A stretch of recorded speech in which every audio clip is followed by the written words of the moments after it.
দিন কায়েমের কথা করলে কয় যে ওমা তা তো রাজনীতি করে। তোমার জন্য আমার কোনো আলোচনাই নাই, তুমি বুঝো নাই, তোমার জন্মও তুমি বুঝো নাই, তোমার আল্লাহ বানাইছে রাজনীতি করার জন্য।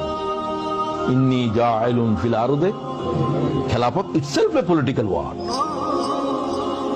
তুমি রাজনীতি জানো না, তোমার কোন জিনে পদার্থ দিছে, তোমার কোন মালাইকায় পদার্থ দিছে?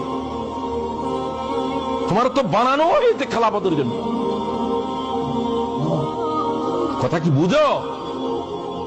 তসবিহ পড়ার জন্য তোমার বানাইছে। ফেরেশতারা বলছিল তো আল্লাহ আমরা তো তসবিহ পড়ি, নাহনু নুসাব্বিহু বিহামদিকা ওয়া নুকাদ্দিসু লাক, ক্বালা ইন্নী আ'লামু মা লা তা'লামুন। তোদের কোনো আকল নাই। সুবহানাল্লাহ। খেলাফত কি জিনিস তোরা কি বুঝোস? তোদের কাজ হলো তসবিহ তাহলিল, এগুলোর ভিতরে থাক। আর তুমি এখন ওটাকে তসবিহ তাহলিলের ইবাদত বুঝছো।